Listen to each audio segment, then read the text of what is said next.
ਹਾਂਜੀ ਸਟੂਡੈਂਟਸ, ਅੱਜ ਅਸੀਂ ਆਪਣੀ 11ਵੀਂ ਕਲਾਸ ਦੇ ਸੈਕਸ਼ਨ ਏ ਦੇ 6ਵੇਂ ਐਸੇ ਲੈਟਸ ਨੋਟ ਫੋਰਗੇਟ ਦਾ ਮਾਰਟਰਸ ਜਿਸ ਨੂੰ ਕਿ ਵੰਦਨਾ ਸਹਿਗਲ ਦੁਆਰਾ ਕੰਪਾਈਲ ਕੀਤਾ ਹੋਇਆ ਹੈ। ਇਸ ਚੈਪਟਰ ਦੀਆਂ grammar exercises number 3 with solutions discuss ਕਰਾਂਗੇ। ਇਹ ਵੀਡੀਓ ਇਸ ਚੈਪਟਰ ਦੀ ਸੀਰੀਜ਼ ਦਾ ਸਾਡਾ ਤੀਸਰਾ ਵੀਡੀਓ ਹੋਏਗਾ। ਤਾਂ ਸਟੂਡੈਂਟਸ, ਮੈਂ ਤੁਹਾਨੂੰ ਦੱਸਣਾ ਚਾਹਾਂਗਾ ਕਿ ਮੈਂ 11ਵੀਂ ਕਲਾਸ ਦੇ ਸੈਕਸ਼ਨ ਏ ਦੇ ਬਾਕੀ ਸਾਰੇ ਐਸੇ ਜਿਵੇਂ ਕਿ ਜੈਂਡਰ ਬਾਇਸ, ਦਾ ਪੋਰਟਰੇਟ ਆਫ ਆ ਲੇਡੀ, ਲਿਬਰਟੀ ਐਂਡ ਡਿਸਿਪਲਿਨ, ਆ ਪ੍ਰੈਜ਼ੀਡੈਂਟ ਸਪੀਕਸ, ਇਹਨਾਂ ਸਾਰੇ ਐਸੇਸ ਦੇ ਮੈਂ ਕੰਪਰੀਹੈਂਸਿਵ ਐਕਸਪਲੇਨੇਸ਼ਨ ਅਤੇ ਉਹਨਾਂ ਦੇ ਸ਼ਾਰਟ ਆਨਸਰ ਟਾਈਪ ਕੁਐਸਚਨਸ, ਲੌਂਗ ਆਨਸਰ ਟਾਈਪ ਕੁਐਸਚਨਸ ਅਤੇ ਇਹਨਾਂ ਚੈਪਟਰਸ ਦੇ ਐਂਡ ਦੇ ਵਿੱਚ ਦਿੱਤੀਆਂ ਹੋਈਆਂ ਐਕਸਰਸਾਈਜ਼ਸ ਵਿਦ ਸੋਲੂਸ਼ਨਸ, ਇਹਨਾਂ ਸਾਰਿਆਂ ਦੀ ਵੀਡੀਓਜ਼ ਤੁਹਾਡੇ ਨਾਲ ਮੈਂ ਸ਼ੇਅਰ ਕਰ ਚੁੱਕਿਆ ਹਾਂ। ਉਮੀਦ ਹੈ ਕਿ ਬੱਚਿਓ ਤੁਸੀਂ ਇਹ ਸਾਰੇ ਵੀਡੀਓ ਜ਼ਰੂਰ ਦੇਖੇ ਹੋਣਗੇ। ਜੇਕਰ ਤੁਹਾਡਾ ਕੋਈ ਵੀ ਵੀਡੀਓ ਇਹਨਾਂ ਵਿੱਚੋਂ ਮਿਸ ਹੋਇਆ ਹੈ ਤਾਂ ਮੈਂ ਤੁਹਾਨੂੰ ਸਕਰੀਨ ਦੇ ਟੌਪ ਰਾਈਟ ਕਾਰਨਰ ਤੇ +1 ਕਲਾਸ ਦੀ ਪਲੇਲਿਸਟ ਦਾ ਲਿੰਕ ਪ੍ਰੋਵਾਈਡ ਕਰ ਰਿਹਾ ਹਾਂ।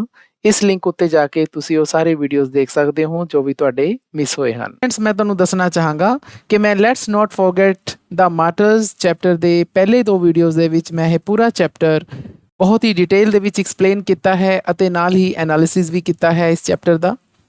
ਤਾਂ ਮੈਨੂੰ ਪੂਰੀ ਉਮੀਦ ਹੈ ਕਿ ਤੁਸੀਂ ਇਹ ਵਾਲੇ 2 ਵੀਡੀਓਜ਼ ਮੇਰੇ ਜ਼ਰੂਰ ਦੇਖੇ ਹੋਣਗੇ। ਜੇਕਰ ਕਿਸੇ ਵੀ ਕਾਰਨ ਕਰਕੇ ਤੁਹਾਡੇ ਵੀਡੀਓਜ਼ ਮਿਸ ਹੋਏ ਨੇ ਤਾਂ ਮੈਂ ਸਕਰੀਨ ਦੇ ਉੱਪਰ ਇਹਨਾਂ ਦੇ ਲਿੰਕਸ ਤੁਹਾਨੂੰ ਪ੍ਰੋਵਾਈਡ ਕਰ ਰਿਹਾ ਹਾਂ, ਜਿਨ੍ਹਾਂ ਲਿੰਕਸ ਤੇ ਜਾ ਕੇ ਤੁਸੀਂ ਇਹ ਸਾਰਾ ਚੈਪਟਰ ਸਮਝ ਸਕਦੇ ਹੋ, ਕਿਉਂਕਿ ਤਾਂ ਹੀ ਫਿਰ ਇਸ ਚੈਪਟਰ ਦੇ ਕੁਐਸਚਨ ਆਨਸਰਸ ਅਤੇ ਐਕਸਰਸਾਈਜ਼ਸ ਨੂੰ ਕਰਨ ਦਾ ਫਾਇਦਾ ਹੈ। ਪਰੰਤੂ ਜਿਨ੍ਹਾਂ ਨੇ ਸਾਰੇ ਵੀਡੀਓਜ਼ ਦੇਖ ਰੱਖੇ ਨੇ ਉਹ ਅੱਜ ਵਾਲੇ ਵੀਡੀਓ ਨੂੰ ਕੰਟੀਨਿਊ ਕਰ ਸਕਦੇ ਨੇ। ਸਟੂਡੈਂਟਸ, ਮੈਂ +1 ਅਤੇ +2 ਕਲਾਸਿਸ ਦੇ ਜਨਰਲ ਇੰਗਲਿਸ਼ ਅਤੇ ਇਲੈਕਟਿਵ ਇੰਗਲਿਸ਼ ਦੇ ਬਹੁਤ ਸਾਰੇ ਵੀਡੀਓਜ਼ ਬਣਾਏ ਹੋਏ ਹਨ। ਇਹਨਾਂ ਵੀਡੀਓਜ਼ ਨੂੰ ਦੇਖਣ ਦੇ ਲਈ ਤੁਸੀਂ YouTube ਦੀ ਸਰਚ ਬਾਰ ਤੇ ਜਾ ਕੇ ਦੀਪਕ ਸੂਦ ਲਵ ਲਰਨਿੰਗ ਟੂ ਲੀਡ ਟਾਈਪ ਕਰੋ। ਰਿਜ਼ਲਟ ਵਿੱਚ ਆਈ ਪਹਿਲੀ ਸਾਈਟ ਤੇ ਦੀਪਕ ਸੂਦ ਤੇ ਜਾ ਕੇ ਕਲਿੱਕ ਕਰੋ ਤਾਂ ਇਸ ਤਰ੍ਹਾਂ ਤੁਸੀਂ ਚੈਨਲ ਤੇ ਪਹੁੰਚ ਜਾਵੋਗੇ, ਜਿੱਥੇ ਤੁਸੀਂ ਵੀਡੀਓਜ਼ ਦਾ ਇੱਕ ਸੈਕਸ਼ਨ ਦੇਖੋਗੇ। ਵੀਡੀਓਜ਼ ਤੇ ਕਲਿੱਕ ਕਰੋ, ਤੁਹਾਨੂੰ ਮੇਰੀਆਂ ਬਣਾਈਆਂ ਹੋਈਆਂ ਸਾਰੀਆਂ ਵੀਡੀਓਜ਼ ਤੁਹਾਨੂੰ ਮਿਲ ਜਾਣਗੀਆਂ। ਇਸ ਦੇ ਵਿੱਚ +1 +2 ਦੀਆਂ ਸਾਰੀਆਂ ਕਲਾਸਿਸ ਦੀਆਂ ਜੋ ਮੈਂ ਵੀਡੀਓਜ਼ ਬਣਾਈਆਂ ਹਨ ਉਹ ਸ਼ਾਮਿਲ ਹਨ। ਪਲੇਲਿਸਟ ਵਾਲੇ ਸੈਕਸ਼ਨ ਤੇ ਜਾ ਕੇ ਤੁਸੀਂ ਸਾਰੀਆਂ ਪਲੇਲਿਸਟ ਪ੍ਰਾਪਤ ਕਰ ਪਾਓਗੇ, ਜਿਵੇਂ ਕਿ ਕਲਾਸ 12 ਦੀ ਪਲੇਲਿਸਟ ਚੌਥੇ ਨੰਬਰ ਤੇ ਹੈ। ਇਸ ਤੇ ਤੁਸੀਂ ਜਾ ਕੇ ਜਦੋਂ ਵਿਊ ਫੁੱਲ ਪਲੇਲਿਸਟ ਕਰੋਗੇ ਤਾਂ ਤੁਹਾਨੂੰ ਕਲਾਸ 12 ਦੀਆਂ ਸਾਰੀਆਂ ਵੀਡੀਓਜ਼ ਮਿਲ ਜਾਣਗੀਆਂ। ਇਸੇ ਤਰ੍ਹਾਂ ਤੁਸੀਂ ਬਾਕੀ ਕਲਾਸ 11 ਉਹਨਾਂ ਦੀ ਪਲੇਲਿਸਟ ਤੇ ਜਾ ਕੇ ਸਾਰੀਆਂ ਵੀਡੀਓਜ਼ ਪ੍ਰਾਪਤ ਕਰ ਸਕਦੇ ਹੋ ਅਤੇ ਇਸੇ ਤਰ੍ਹਾਂ ਮੈਂ ਕਲਾਸ 11 ਤੇ ਕਲਾਸ 12 ਦੀਆਂ ਗ੍ਰਾਮਰ ਦੀਆਂ ਵੀਡੀਓ ਲਿਸਟ ਬਣਾਈ ਹੋਈ ਹੈ, ਤਾਂ ਉਹ ਸਾਰੀਆਂ ਵੀਡੀਓਜ਼ ਤੁਹਾਨੂੰ ਪ੍ਰਾਪਤ ਹੋ ਜਾਣਗੀਆਂ। ਤੇ ਇੱਕ ਪਲੇਲਿਸਟ ਇੰਗਲਿਸ਼ ਇਲੈਕਟਿਵ ਕਲਾਸ 11 ਦੀ ਵੀ ਹੈ ਅਤੇ ਉਸ ਦੇ ਵਿੱਚ ਤੁਹਾਨੂੰ ਸਾਰੀਆਂ ਕਲਾਸ 11 ਦੀਆਂ ਪਲੇਲਿਸਟ ਪ੍ਰਾਪਤ ਹੋ ਜਾਣਗੀਆਂ। ਤਾਂ ਮੈਂ ਤੁਹਾਨੂੰ ਸਾਰਿਆਂ ਨੂੰ ਅਪੀਲ ਕਰਦਾ ਹਾਂ ਕਿ ਇੱਕ ਵਾਰ ਤੁਸੀਂ ਦੀਪਕ ਸੂਦ ਲਵ ਲਰਨਿੰਗ ਟੂ ਲੀਡ ਚੈਨਲ ਤੇ ਜ਼ਰੂਰ ਵਿਜ਼ਿਟ ਕਰੋ। ਤਾਂ ਸਟੂਡੈਂਟਸ, ਇਸ ਚੈਪਟਰ ਦੇ ਐਂਡ ਦੇ ਵਿੱਚ ਤੁਹਾਡੇ ਤੀਸਰੇ ਨੰਬਰ ਤੇ ਗ੍ਰਾਮਰ ਐਕਸਰਸਾਈਜ਼ਸ ਦਿੱਤੀਆਂ ਹੋਈਆਂ ਹਨ, ਤਾਂ ਅਸੀਂ ਇਸ ਦਾ ਪਹਿਲਾ ਪਾਰਟ ਕਰਨ ਜਾ ਰਹੇ ਹਾਂ ਤੇ ਇਸ ਦੇ ਵਿੱਚ ਹੈ ਕਿ fill in the each blank with a suitable determiner. ਤਾਂ ਸਾਨੇ ਇਸ ਦੇ ਵਿੱਚ ਡਿਟਰਮੀਨਰ ਸਪਲਾਈ ਕਰਨਾ ਹੈ। ਤਾਂ ਸਾਨੂੰ ਸਭ ਤੋਂ ਪਹਿਲਾਂ ਬੱਚਿਓ ਇਹ ਪਤਾ ਹੋਣਾ ਚਾਹੀਦਾ ਹੈ ਕਿ ਡਿਟਰਮੀਨਰਸ ਹੁੰਦੇ ਕੀ ਨੇ।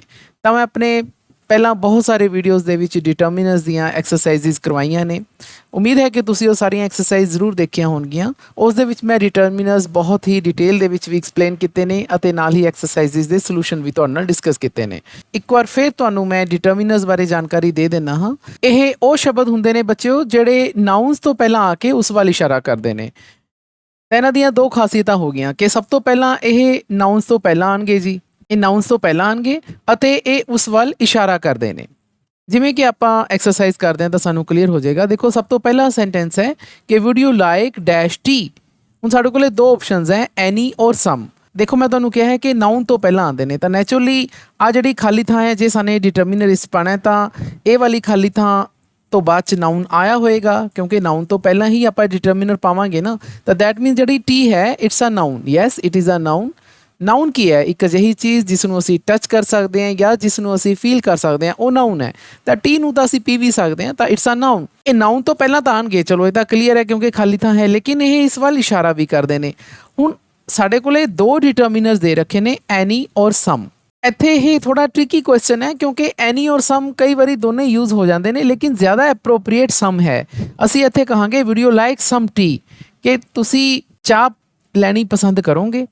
ਹੁਣ ਇੱਥੇ ਐਨੀ ਔਰ ਸਮ ਦੋਨਾਂ ਦਾ ਮਤਲਬ ਪੰਜਾਬੀ 'ਚ ਬੇਟਾ ਕੁਝ ਹੁੰਦਾ ਹੈ ਨਾ, ਕੁਛ ਜਾਂ ਥੋੜੀ ਜੀ ਇਸ ਤਰ੍ਹਾਂ ਕਹਿ ਸਕਦੇ ਹਾਂ ਆਪਾਂ। ਤਾਂ ਜਦੋਂ ਵੀ ਅਸੀਂ ਐਨੀ ਔਰ ਸਮ ਨੂੰ ਐਜ਼ ਅ ਕੁਐਸਚਨ ਦੇ ਵਿੱਚ ਇਸਤੇਮਾਲ ਕਰਦੇ ਹਾਂ ਤਾਂ ਇਹ ਦੋਨੇ ਤਰੀਕੇ ਨਾਲ ਯੂਜ਼ ਹੋ ਜਾਂਦਾ ਹੈ। ਕਿਵੇਂ? ਸਪੋਜ਼ ਕਰੋ ਤੁਹਾਡੇ ਕੋਲੇ ਕੋਈ ਮਹਿਮਾਨ ਆਇਆ ਤਾਂ ਤੁਸੀਂ ਉਸ ਨੂੰ ਹੁਣ ਸਰਸਰੀ ਤੌਰ ਤੇ ਚਾਹ ਪੁੱਛਣੀ ਚਾਹੁੰਦੇ ਹੋ, ਤੁਸੀਂ ਚਾਹੁੰਦੇ ਨਹੀਂ ਕਿ ਚਾਹ ਬਣਾਉਣੀ ਪੈ ਜੇ ਤੁਹਾਨੂੰ। ਤਾਂ ਜੇਕਰ ਤੁਸੀਂ ਉਹਨੂੰ ਐਂ ਕਹੋ ਕਿ wood you like any T, ਤਾਂ ਇਹ ਇੱਕ ਸ਼ਿਸ਼ਟਾਚਾਰ ਦੇ ਨਾਤੇ ਸਹੀ ਨਹੀਂ ਹੈ। ਇਸ ਦਾ ਮਤਲਬ ਇਹ ਹੈ ਕਿ ਤੁਸੀਂ ਚਾਹ ਬਣਾਉਣ ਲਈ ਤਿਆਰ ਨਹੀਂ, ਤਾਂ ਹੀ ਤੁਸੀਂ ਐਨੀ ਟੀ ਲਗਾਇਆ ਹੈ। ਤਾਂ ਇੱਕ ਕਰਟਿਸੀ ਦੇ ਨਾਤੇ ਇਹ ਡਿਟਰਮੀਨਰ ਸਹੀ ਨਹੀਂ ਹੁੰਦਾ। ਅਸੀਂ ਜਦੋਂ ਵੀ ਕਿਸੇ ਨੂੰ ਕੋਈ ਕੁਐਸਚਨ ਪੁੱਛਦੇ ਹਾਂ ਇਸ ਤਰੀਕੇ ਦੇ ਨਾਲ, ਤਾਂ ਸਾਡਾ ਸ਼ਿਸ਼ਟਾਚਾਰ ਦੇ ਨਾਤੇ ਸਾਨੂੰ ਇਹ ਸਿਖਾਇਆ ਜਾਂਦਾ ਹੈ, ਗੁੱਡ ਮੈਨਰ ਸਾਨੂੰ ਇਹ ਸਿਖਾਉਂਦੇ ਹੈ, ਜਦੋਂ ਵੀ ਅਸੀਂ ਇਸ ਤਰ੍ਹਾਂ ਦਾ ਕੁਐਸਚਨ ਪੁੱਛੀਏ ਤਾਂ ਅਸੀਂ ਇਹ ਸੋਚ ਕੇ ਪੁੱਛੀਏ ਕਿ ਇਸ ਦਾ ਆਨਸਰ ਹਾਂ 'ਚ ਆਏਗਾ, ਤੇ ਜਦੋਂ ਆਨਸਰ ਹਾਂ 'ਚ ਆਉਂਦਾ ਤਾਂ ਬੱਚੇ ਅਸੀਂ ਸਮ ਯੂਜ਼ ਕਰਨਾ। ਇਸ ਕਰਕੇ ਇੱਥੇ ਸਹੀ ਆਨਸਰ ਸਮ ਹੈ। ਦੂਸਰਾ ਹੈ ਜੀ, dash my life I have been waiting for this moment. ਕਹਿੰਦੇ ਮੈਂ ਇਸ ਮੋਮੈਂਟ ਦੇ ਲਈ ਪੂਰੀ ਜ਼ਿੰਦਗੀ ਵੇਟ ਕਰਦੇ ਰਹੀ ਆਪਣੀ ਜ਼ਿੰਦਗੀ 'ਚ। ਤਾਂ ਪੂਰੀ ਦੀ ਗੱਲ ਹੋ ਰਹੀ ਹੈ ਜੀ, ਸਾਰੀ ਜ਼ਿੰਦਗੀ ਦੀ ਗੱਲ ਹੋ ਰਹੀ ਹੈ, ਥੋੜੀ ਜ਼ਿੰਦਗੀ ਦੀ ਤਾਂ ਗੱਲ ਹੋ ਹੀ ਨਹੀਂ ਰਹੀ। ਤਾਂ ਇਸ ਕਰਕੇ ਇਹ ਤਾਂ ਬੜਾ ਆਸਾਨ ਹੈ ਜੀ, ਆਲ ਆਏਗਾ ਕਿ ਆਲ ਮਾਈ ਲਾਈਫ। ਇੱਥੇ ਸਮ ਨਹੀਂ ਆ ਸਕਦਾ, ਬਿਕੋਜ਼ ਸਮ ਦਾ ਮਤਲਬ ਮੈਂ ਤੁਹਾਨੂੰ ਪਹਿਲਾਂ ਹੀ ਦੱਸਿਆ ਹੈ ਕਿ ਇਹਦਾ ਮਤਲਬ ਕੁਝ ਹੁੰਦਾ ਹੈ। ਤਾਂ ਸਾਰੀ ਜ਼ਿੰਦਗੀ ਦੀ ਗੱਲ ਹੋ ਰਹੀ ਹੈ ਤਾਂ ਆਲ ਆਏਗਾ, ਤਾਂ ਇਹ ਤਾਂ ਈਜ਼ੀ ਸੀ। ਤੀਸਰਾ ਹੈ, I have no time for dash these formalities. ਹੁਣ ਇਹ ਬੜਾ ਆਸਾਨ ਹੈ ਜੀ, ਕਿਉਂਕਿ ਮੇਰੇ ਕੋਲੇ ਕੋਈ ਸਮਾਂ ਨਹੀਂ ਹੈ ਇਸ ਤਰ੍ਹਾਂ ਦੀ ਫਾਰਮੈਲਿਟੀਜ਼ ਕਰਨ ਦਾ। ਫਾਰਮੈਲਿਟੀਜ਼ ਦਾ ਮਤਲਬ ਹੁੰਦਾ ਬੱਚਿਓ ਰਸਮਾਂ, ਕਿ ਰਸਮਾਂ ਰਿਵਾਜਾਂ ਨੂੰ ਕਰਨ ਦਾ ਮੇਰੇ ਕੋਲ ਇੰਨਾ ਸਮਾਂ ਨਹੀਂ ਹੈ। ਤਾਂ ਜਦੋਂ ਵੀ ਨੈਗੇਟਿਵ ਕੋਈ ਸੈਂਟੈਂਸ ਆ ਜਾਏ ਬੱਚਿਓ, ਤਾਂ ਉੱਥੇ ਅਸੀਂ ਐਨੀ ਯੂਜ਼ ਕਰਦੇ ਹਾਂ। ਨੈਗੇਟਿਵ ਸੈਂਟੈਂਸ ਦੇ ਵਿੱਚ ਜੇਕਰ ਸਾਨੂੰ ਕੋਈ ਆਪਸ਼ਨ ਆ ਜਾਏ ਸਮ ਐਨੀ ਦੇ ਵਿੱਚੋਂ, ਜਾਂ ਇੱਥੇ ਐਨੀ ਔਰ ਆਲ ਹੈ, ਤਾਂ ਅਸੀਂ ਇੱਥੇ ਐਨੀ ਯੂਜ਼ ਕਰਾਂ, because it's a negative sentence. ਤਾਂ ਨੈਗੇਟਿਵ ਸੈਂਟੈਂਸ ਦੇ ਵਿੱਚ ਐਨੀ ਯੂਜ਼ ਹੋ ਜਾਂਦਾ ਹੈ। ਫੋਰਥ ਹੈ, dash lawyers pleaded their cases well. ਤਾਂ ਦੇਖੋ ਇਹਦੇ ਵਿੱਚ ਲਾਇਰਸ ਆ ਗਿਆ ਬੱਚਿਓ। ਤਾਂ ਲਾਇਰਸ ਇੱਕ ਨਾਊਨ ਹੈ, ਨਾਊਨ ਤੋਂ ਪਹਿਲਾਂ ਅਸੀਂ ਡਿਟਰਮੀਨਰ ਪਾਣਾ ਹੈ, ਤਾਂ ਨਾਊਨ ਨੂੰ ਚੰਗੀ ਤਰ੍ਹਾਂ ਦੇਖ ਲਿਆ ਕਰੋ। ਲਾਇਰਸ ਆਇਆ, ਲਾਇਰਸ ਦਾ ਮਤਲਬ ਇਟਸ ਅ ਪਲੂਰਲ, ਬਹੁਵਚਨ ਆਇਆ ਜੀ। ਤਾਂ ਲਾਇਰਸ ਕੀ ਹੁੰਦੇ ਨੇ ਜੀ? ਲਾਇਰਸ ਹੁੰਦੇ ਨੇ ਜੀ ਵਕੀਲ। ਤਾਂ ਜ਼ਿਆਦਾ ਵਕੀਲਾਂ ਦੀ ਗੱਲ ਆ ਰਹੀ ਹੈ, ਇਸ ਕਰਕੇ ਬੋਥ ਆਏਗਾ ਇੱਥੇ, ਬੋਥ। ਐਂਡ ਐਵਰੀ ਹਮੇਸ਼ਾ ਸਿੰਗੂਲਰ ਦੇ ਲਈ ਯੂਜ਼ ਹੁੰਦਾ, ਜਿਵੇਂ ਆਪਾਂ ਕਹਿੰਦੇ ਐਵਰੀ ਸਟੂਡੈਂਟ, ਐਵਰੀ ਟੀਚਰ, ਹੈ ਨਾ। ਆਪਾਂ ਐਵਰੀ ਸਟੂਡੈਂਟਸ ਜਾਂ ਐਵਰੀ ਟੀਚਰਸ ਨਹੀਂ ਕਹਿੰਦੇ, ਹਰ ਇੱਕ ਵਿਦਿਆਰਥੀ, ਹਰ ਇੱਕ ਅਧਿਆਪਕ ਇਸ ਤਰ੍ਹਾਂ ਕਹਿੰਦੇ ਆ। ਤਾਂ ਇਸ ਕਰਕੇ ਇੱਥੇ ਐਵਰੀ ਸਹੀ ਨਹੀਂ ਹੈ, ਬੋਥ ਪਲੂਰਲ ਹੋ ਗਿਆ, ਇੱਕ ਤੋਂ ਜ਼ਿਆਦਾ ਹੋ ਗਿਆ, ਬਹੁਵਚਨ ਹੋ ਗਿਆ। ਇਸ ਕਰਕੇ ਅਸੀਂ ਇੱਥੇ ਬੋਥ ਲਗਾਵਾਂਗੇ ਕਿ ਦੋਵੇਂ ਵਕੀਲਾਂ ਨੇ ਆਪਣੇ ਕੇਸਿਸ ਨੂੰ ਬਹੁਤ ਵਧੀਆ ਤਰੀਕੇ ਨਾਲ ਲੜਿਆ। Dash books are to be read only in parts. ਤਾਂ ਇਹ ਬੱਚਿਓ ਸਾਡਾ ਇੱਕ ਐਸੇ ਹੈ ਜੋ ਵੈਸੇ ਇਸ ਵਾਰੀ ਸਾਡੇ ਸਿਲੇਬਸ 'ਚ ਸ਼ਾਮਿਲ ਨਹੀਂ ਹੈ। ਆਫ ਸਟੱਡੀਜ਼, ਫਰਾਂਸਿਸ ਬੇਕਨ ਦਾ ਇਹ ਐਸੇ ਲਿਖਿਆ ਹੋਇਆ, ਉਸ ਦੇ ਵਿੱਚੋਂ ਹੀ ਇਹ ਸੈਂਟੈਂਸ ਚੱਕਿਆ ਹੋਇਆ। ਤਾਂ ਉਸ ਦੇ ਵਿੱਚ ਫਰਾਂਸਿਸ ਬੇਕਨ ਨੇ ਦੱਸਿਆ ਕਿ ਬੁੱਕਸ ਕਈ ਤਰ੍ਹਾਂ ਦੀਆਂ ਹੁੰਦੀਆਂ ਨੇ। ਕੁਝ ਬੁੱਕਸ ਐਸੀਆਂ ਹੁੰਦੀਆਂ ਨੇ ਜਿਨ੍ਹਾਂ ਨੂੰ ਸਾਨੇ ਥੋੜਾ ਥੋੜਾ ਕਰਕੇ ਪੜ੍ਹਨਾ ਹੁੰਦਾ ਹੈ, ਪੂਰੀ ਤਰ੍ਹਾਂ ਨਹੀਂ ਪੜ੍ਹਨਾ ਹੁੰਦਾ। ਤਾਂ ਉਹਦੇ ਲਈ ਹੈ ਕਿ dash books are to be read only in parts. ਤਾਂ ਬੁੱਕਸ ਆ ਗਿਆ ਜੀ, ਤਾਂ ਇੱਥੇ ਮਤਲਬ ਕੁਝ ਬੁੱਕਸ ਤੋਂ ਹੈ, ਤਾਂ ਇਸ ਕਰਕੇ ਅਸੀਂ ਇੱਥੇ ਸਮ ਲਗਾਵਾਂਗੇ। ਐਨੀ ਨਹੀਂ ਆ ਸਕਦਾ, ਬਿਕੋਜ਼ ਇੱਕ ਤਾਂ ਦੇਖੋ ਇਹ ਅਫਰਮੇਟਿਵ ਸੈਂਟੈਂਸ ਹੈ, ਹਾਂ ਵਾਚਕ ਹੈ, ਤੇ ਹਾਂ ਵਾਚਕ ਦੇ ਵਿੱਚ ਐਨੀ ਨਹੀਂ ਆਉਂਦਾ। ਇਸ ਕਰਕੇ ਅਸੀਂ ਹਾਂ ਵਾਚਕ ਵਾਕਾਂ ਦੇ ਵਿੱਚ ਸਮ ਯੂਜ਼ ਕਰਦੇ ਹਾਂ, ਤੇ ਐਨੀ ਜਿਸ ਤਰ੍ਹਾਂ ਆਪਾਂ ਤੀਸਰੇ ਦੇ ਵਿੱਚ ਯੂਜ਼ ਕਰਿਆ ਸੀਗਾ, ਉਹ ਨੈਗੇਟਿਵ ਸੈਂਟੈਂਸਿਸ ਦੇ ਵਿੱਚ ਯੂਜ਼ ਹੁੰਦਾ ਹੈ।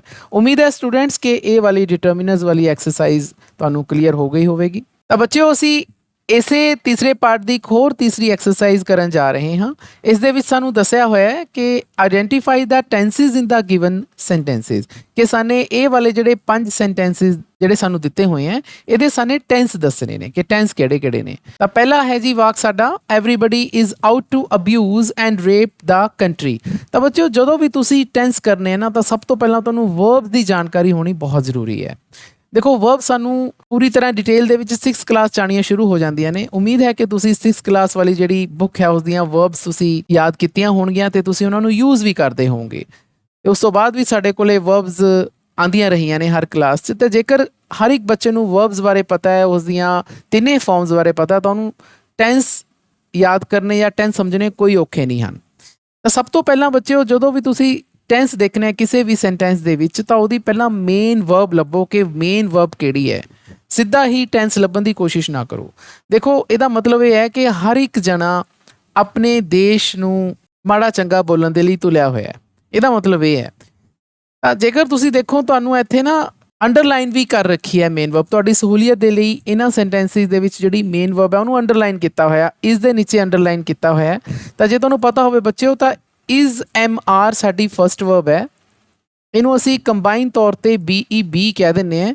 ਉਸ ਤੋਂ ਬਾਅਦ ਇਹਦੀ ਸੈਕਿੰਡ ਵਰਬ ਹੁੰਦੀ ਹੈ ਵਾਜ਼ ਵਰ, ਤੇ ਤੀਸਰੀ ਵਰਬ ਹੁੰਦੀ ਹੈ ਬੀਨ। ਕਿਉਂਕਿ ਸਾਡੀ ਪਹਿਲੀ ਵਰਬ ਯੂਜ਼ ਹੋਈ ਹੈ, ਇਸ ਨੂੰ ਅਸੀਂ V1 ਕਹਿੰਦੇ ਹਾਂ। ਤਾਂ V1 ਬੱਚਿਓ ਹਮੇਸ਼ਾ ਧਿਆਨ 'ਚ ਰੱਖਿਓ, ਜ਼ਿਆਦਾਤਰ ਕੇਸਿਸ ਦੇ ਵਿੱਚ ਜੇਕਰ ਇਹ ਇਕੱਲੀ ਆ ਰਹੀ ਹੈ ਤਾਂ ਇਹ ਪ੍ਰੈਜ਼ੈਂਟ ਟੈਂਸ ਹੁੰਦਾ ਹੈ। ਤਾਂ ਸਭ ਤੋਂ ਪਹਿਲੀ ਗੱਲ ਹੈ ਕਿ ਪ੍ਰੈਜ਼ੈਂਟ ਟੈਂਸ ਹੋ ਗਿਆ। ਕਿਉਂਕਿ ਇਹ ਇਕੱਲੀ ਆਈ ਹੈ, ਇਸ ਕਰਕੇ ਅਸੀਂ ਇਸ ਨੂੰ ਸਿੰਪਲ ਪ੍ਰੈਜ਼ੈਂਟ ਟੈਂਸ ਕਹਾਂਗੇ, ਬਿਕੋਜ਼ ਇਹਦੇ ਨਾਲ ਕੋਈ ਹੈਲਪਿੰਗ ਵਰਬ ਨਹੀਂ ਆਈ। ਕਿਉਂਕਿ ਇਸ ਤੋਂ ਪਹਿਲਾਂ ਬੱਚਿਓ ਦੇਖੋ ਸਿੱਧਾ ਸਬਜੈਕਟ ਪਿਆ ਹੈ, ਤੇ ਜਦੋਂ ਵੀ ਸਬਜੈਕਟ ਦੇ ਨਾਲ ਵਰਬ ਦੀ ਪਹਿਲੀ ਫਾਰਮ ਤੇ ਬਾਅਦ ਉਸ ਤੋਂ ਬਾਅਦ ਜਿੰਨਾ ਵੀ ਸਾਡੇ ਕੋਲੇ ਆਬਜੈਕਟ ਜਾਂ ਕੰਪਲੀਮੈਂਟਸ ਆਉਂਦੇ ਨੇ, ਤਾਂ ਅਸੀਂ ਇਹ ਵਾਲੇ ਸਟਰਕਚਰ ਨੂੰ ਕੀ ਕਹਿੰਦੇ ਆ, ਸਿੰਪਲ ਪ੍ਰੈਜ਼ੈਂਟ ਟੈਂਸ। ਇਹ ਸਬਜੈਕਟ ਦੇ ਨਾਲ ਵਰਬ ਦੀ ਪਹਿਲੀ ਫਾਰਮ ਪਈ ਹੈ, ਇਸ ਕਰਕੇ ਅਸੀਂ ਇਸ ਨੂੰ ਸਿੰਪਲ ਪ੍ਰੈਜ਼ੈਂਟ ਟੈਂਸ ਕਹਾਂਗੇ, ਜਾਂ ਇਸ ਨੂੰ ਅਸੀਂ ਪ੍ਰੈਜ਼ੈਂਟ ਇਨਡੈਫੀਨਿਟ ਟੈਂਸ ਵੀ ਕਹਿੰਦੇ ਹਾਂ। ਤਾਂ ਇਹ ਸਾਡਾ ਟੈਂਸ ਕਿਹੜਾ ਹੋ ਗਿਆ ਜੀ, present indefinite tense. Second sentence ਕਰਦੇ ਹਾਂ ਜੀ ਕਿ ਵੀ ਹੈਵ ਨਾਟ ਕਨਕਰਡ ਐਨੀਵਨ, ਅਸੀਂ ਕਿਸੇ ਨੂੰ ਨਹੀਂ ਜਿੱਤਿਆ ਹੈ। ਤਾਂ ਦੇਖੋ ਧਿਆਨ ਨਾਲ, ਉਹੀ ਅਸੀਂ ਮੇਨ ਵਰਬ ਦੇਖਾਂਗੇ ਬੱਚਿਓ। ਤਾਂ ਇਹਦੇ ਵਿੱਚ ਮੇਨ ਵਰਬ ਆਈ ਹੈ ਕਿਉਂਕਿ ਜਿੱਤਣ ਦੀ ਗੱਲ ਹੋ ਰਹੀ ਹੈ। ਕਨਕਰਡ ਦਾ ਮਤਲਬ ਹੁੰਦਾ ਹੈ ਜੀ ਜਿੱਤਣਾ, ਤਾਂ ਇੱਥੇ ਗੱਲ ਜਿੱਤਣ ਦੀ ਹੋ ਰਹੀ ਹੈ, ਤਾਂ ਮੇਨ ਵਰਬ ਸਾਡੀ ਇਹੀ ਹੈ। ਤਾਂ ਕਨਕਰਡ ਆਈ ਹੈ, ਤਾਂ ਅਸੀਂ ਪਹਿਲਾਂ ਵਰਬ ਦੀਆਂ ਫਾਰਮਸ ਲਿਖ ਲੈਂਦੇ ਹਾਂ ਬੱਚਿਓ। ਇਹ ਹੈ ਕਨਕਰ, ਤੇ ਉਸ ਤੋਂ ਬਾਅਦ ਕਨਕਰਡ, ਤੇ ਸੇਮ ਇਹੀ ਵਰਬ ਸਾਡੀ ਥਰਡ ਵੀ ਆ ਜਾਂਦੀ ਹੈ। ਤਾਂ ਥਰਡ ਵਰਬ ਸਾਡੀ ਕਨਕਰਡ ਹੈ। ਤਾਂ ਹੁਣ ਅਸੀਂ ਜੇਕਰ ਇਸ ਸੈਂਟੈਂਸ ਦੇ ਵਿੱਚ ਦੇਖੀਏ ਤਾਂ ਕਨਕਰਡ ਪਈ ਹੋਈ ਹੈ, ਇਹਦਾ ਮਤਲਬ ਪਹਿਲੀ ਵਰਬ ਤਾਂ ਯੂਜ਼ ਨਹੀਂ ਹੋਈ, ਦੂਸਰੀ ਔਰ ਤੀਸਰੀ ਵਰਬ ਸਾਡੀ ਸੇਮ ਹੈ। ਕਨਕਰਡ ਦੂਸਰੀ ਵੀ ਹੈ ਤੇ ਤੀਸਰੀ ਵੀ ਹੈ। ਤਾਂ ਅਸੀਂ ਇਹ ਪਤਾ ਕਰਨ ਦੇ ਲਈ ਕਿ ਸਾਡੇ ਸੈਂਟੈਂਸ ਦੇ ਵਿੱਚ ਦੂਸਰੀ ਵਰਬ ਯੂਜ਼ ਹੋਈ ਹੈ ਜਾਂ ਤੀਸਰੀ ਵਰਬ ਯੂਜ਼ ਹੋਈ ਹੈ, ਤਾਂ ਇਹ ਪਤਾ ਕਰਨ ਦੇ ਲਈ ਅਸੀਂ ਇਹ ਦੇਖਦੇ ਹਾਂ ਕਿ ਸੈਂਟੈਂਸ ਦੇ ਵਿੱਚ ਇਸ ਵਰਬ ਤੋਂ ਪਹਿਲਾਂ ਕੋਈ ਹੈਲਪਿੰਗ ਵਰਬ ਯੂਜ਼ ਹੋਈ ਹੈ। ਬਿਲਕੁਲ ਹੋਈ ਹੈ। ਦੇਖੋ ਹੈਵ ਨਾਟ, ਹੈਵ ਜਿਹੜੀ ਹੈਲਪਿੰਗ ਵਰਬ ਸਾਡੀ ਯੂਜ਼ ਹੋਈ ਹੈ, ਇਹ ਸਾਡੀ ਹੈਲਪਿੰਗ ਵਰਬ ਹੈ। ਤਾਂ ਕਿਉਂਕਿ ਸਾਡੀ ਕਨਕਰਡ ਦੇ ਅੱਗੇ ਹੈਲਪਿੰਗ ਵਰਬ ਹੈਵ ਯੂਜ਼ ਹੋਈ ਹੈ, ਤਾਂ ਅਸੀਂ ਕਹਾਂਗੇ ਕਿ ਇਹ ਸਾਡੀ ਤੀਸਰੀ ਵਰਬ ਯੂਜ਼ ਹੋਈ ਹੈ ਇਸ ਸੈਂਟੈਂਸ ਦੇ ਵਿੱਚ। ਜੇਕਰ ਇੱਥੇ ਹੈਵ ਨਾ ਹੁੰਦਾ, ਸਿੰਪਲ ਸੈਂਟੈਂਸ ਹੁੰਦਾ ਵੀ ਕਨਕਰਡ ਐਨੀਵਨ, ਤਾਂ ਕਿਉਂਕਿ ਕਨਕਰਡ ਦੇ ਅੱਗੇ ਕੋਈ ਹੈਲਪਿੰਗ ਵਰਬ ਨਹੀਂ ਆਈ, ਇਸ ਕਰਕੇ ਅਸੀਂ ਇੱਥੇ ਇਹ ਕਹਿੰਦੇ ਕਿ ਵਰਬ ਦੀ ਦੂਸਰੀ ਫਾਰਮ ਯੂਜ਼ ਹੋਈ ਹੈ। ਪਰੰਤੂ ਅਜਿਹਾ ਨਹੀਂ ਹੈ, ਸਾਡੇ ਮੇਨ ਵਰਬ ਦੇ ਅੱਗੇ ਹੈਵ ਲੱਗਿਆ ਹੋਇਆ ਹੈ, ਨੈਗੇਟਿਵ ਦੇ ਵਿੱਚ ਲੱਗਿਆ ਹੋਇਆ ਹੈ, ਇਸ ਦਾ ਮਤਲਬ ਅਸੀਂ V3 ਯੂਜ਼ ਕੀਤਾ ਹੋਇਆ ਹੈ।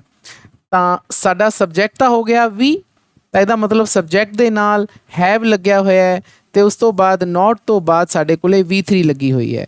ਤਾਂ ਇਹ ਫਾਰਮੈਟ ਕਿਸ ਦਾ ਹੈ ਜੀ, ਇਹ ਸਾਨੇ 6ਵੀਂ ਕਲਾਸ ਤੋਂ ਪੜ੍ਹਿਆ। ਇਸ ਫਾਰਮੈਟ ਵਾਲਾ ਟੈਂਸ ਹੁੰਦਾ ਹੈ present perfect tense. Present perfect tense ਦੇ ਵਿੱਚ ਬੱਚੋ ਸਬਜੈਕਟ ਦੇ ਨਾਲ ਹੈਜ਼, ਹੈਵ, ਤੇ ਉਸ ਤੋਂ ਬਾਅਦ ਵਰਬ ਦੀ ਤੀਸਰੀ ਫਾਰਮ ਲੱਗਦੀ ਹੈ। ਤਾਂ ਇਸ ਤਰੀਕੇ ਦੇ ਨਾਲ ਅਸੀਂ ਕਿਸੇ ਵੀ ਸੈਂਟੈਂਸ ਦਾ ਟੈਂਸ ਦੇਖ ਸਕਦੇ ਹਾਂ। ਤਾਂ ਬਜਾਏ ਆਪਾਂ ਪਹਿਲਾਂ ਟੈਂਸ ਨੂੰ ਯਾਦ ਕਰੀਏ, ਫਿਰ ਉਸ ਤੋਂ ਬਾਅਦ ਸੈਂਟੈਂਸ 'ਚ ਉਸ ਟੈਂਸ ਨੂੰ ਲੱਭੀਏ, ਮੈਂ ਹਮੇਸ਼ਾ ਆਪਣੇ ਸਟੂਡੈਂਟਸ ਨੂੰ ਇਸ ਗੱਲ ਲਈ ਐਨਕਰੇਜ ਕਰਦਾ ਹੁੰਦਾ ਕਿ ਪਹਿਲਾਂ ਤੁਸੀਂ ਸੈਂਟੈਂਸ ਨੂੰ ਲਿਖੋ, ਫਿਰ ਉਸ ਤੋਂ ਬਾਅਦ ਉਸ ਦੀ ਵਰਬ ਦੇਖੋ, ਵਰਬ ਦੀਆਂ ਤਿੰਨੇ ਫਾਰਮਸ ਲਿਖ ਕੇ ਫਿਰ ਹੈਲਪਿੰਗ ਵਰਬ ਜਾਂ ਹੈ ਜਾਂ ਨਹੀਂ ਹੈ ਇਹ ਦੇਖੋ, ਫਿਰ ਉਸ ਤੋਂ ਬਾਅਦ ਤੁਸੀਂ ਫਾਈਂਡ ਆਊਟ ਕਰੋ ਕਿ ਟੈਂਸ ਕਿਹੜਾ ਹੈ। ਉਮੀਦ ਹੈ ਕਿ ਤੁਹਾਨੂੰ ਬੱਚਿਓ ਇਹ ਵਾਲਾ ਤਰੀਕਾ ਜ਼ਿਆਦਾ ਅੱਛਾ ਲੱਗਿਆ ਹੋਵੇਗਾ। ਤੀਸਰੇ ਸੈਂਟੈਂਸ ਵੱਲ ਆਉਂਦੇ ਹਾਂ, my hostess will keep her promise. ਤਾਂ ਮੇਰੀ ਮੇਜ਼ਬਾਨ ਆਪਣਾ ਪ੍ਰੋਮਿਸ ਪੂਰਾ ਕਰੇਗੀ। ਇਹਦਾ ਮਤਲਬ ਇਹ ਹੋਇਆ ਕੰਮ ਕੀ ਹੋ ਰਿਹਾ ਬੱਚਿਓ ਇੱਥੇ। ਸਭ ਤੋਂ ਪਹਿਲਾਂ ਅਸੀਂ ਸੈਂਟੈਂਸ ਦੇ ਵਿੱਚ ਦੇਖਦੇ ਹਾਂ ਕਿ ਵਰਬ ਕਿਹੜੀ ਹੈ, ਮੇਨ ਵਰਬ ਕਿਹੜੀ ਹੈ। ਮੇਨ ਵਰਬ ਦਾ ਹਮੇਸ਼ਾ ਪਤਾ ਇਸ ਗੱਲ ਤੋਂ ਲੱਗਦਾ ਹੈ ਕਿ ਵਾਕ ਦੇ ਵਿੱਚ ਕੰਮ ਕੀ ਹੋਇਆ। ਤਾਂ ਵਾਅਦਾ ਪੂਰਾ ਕਰਨ ਦੀ ਗੱਲ ਹੋ ਰਹੀ ਹੈ, ਤਾਂ ਇਸ ਦਾ ਮਤਲਬ ਇਹ ਹੋਇਆ ਕਿ ਇਸ ਦੀ ਜਿਹੜੀ ਮੇਨ ਵਰਬ ਹੈ ਉਹ ਹੈ ਕੀਪ। ਤਾਂ ਕੀਪ ਇਸ ਸੈਂਟੈਂਸ ਦੀ ਮੇਨ ਵਰਬ ਹੈ। ਆਪਾਂ ਸਾਰੀਆਂ ਵਰਬ ਦੀਆਂ ਫਾਰਮਸ ਇਸ ਦੀਆਂ ਲਿਖ ਲੈਂਦੇ ਹਾਂ। ਕੀਪ, ਕੈਪਟ, ਕੈਪਟ ਹੁੰਦੀਆਂ ਜੀ ਵਰਬ ਦੀਆਂ ਫਾਰਮਸ। ਇਹ 6ਵੀਂ ਕਲਾਸ ਸਾਨੂੰ ਆਈਆਂ ਸੀ, ਉਮੀਦ ਹੈ ਤੁਸੀਂ ਯਾਦ ਕੀਤੀਆਂ ਹੋਣਗੀਆਂ।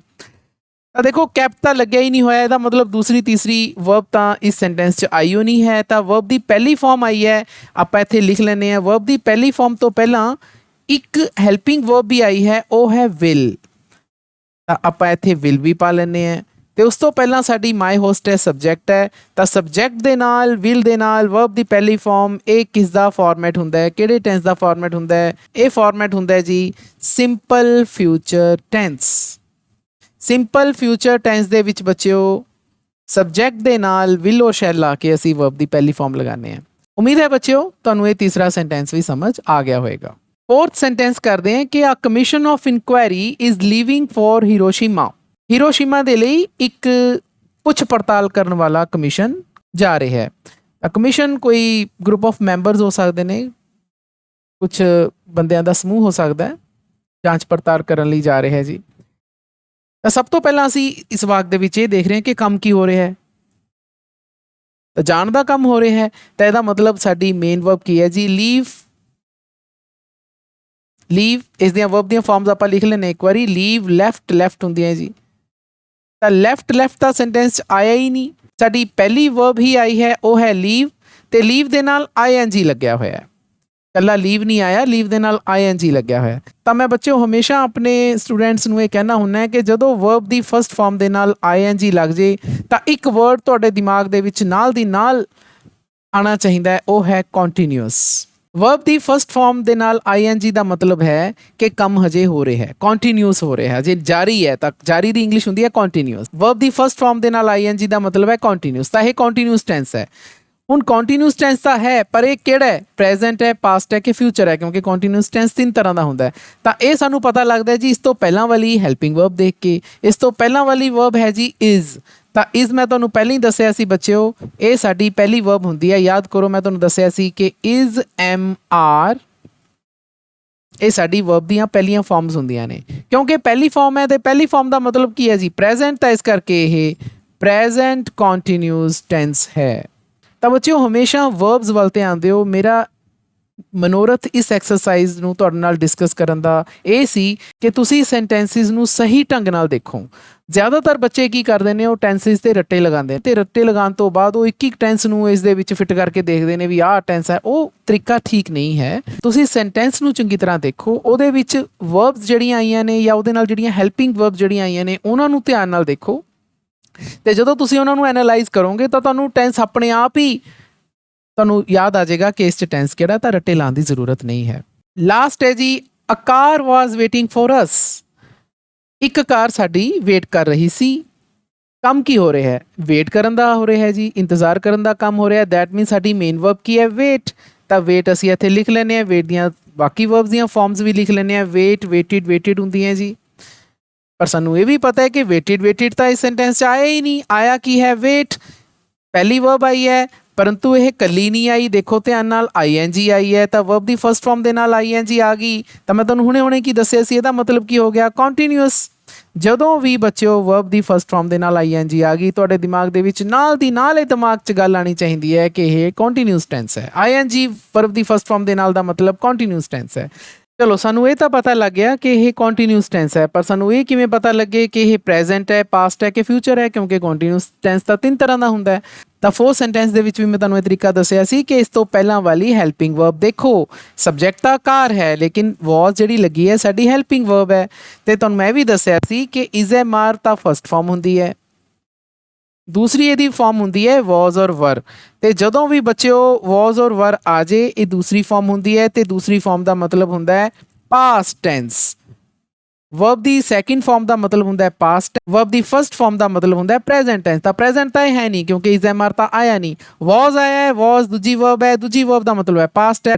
ਦੈਟ ਮੀਨਸ ਕਿ ਇਹ ਪਾਸਟ ਕੰਟੀਨਿਊਸ ਟੈਂਸ ਹੈ।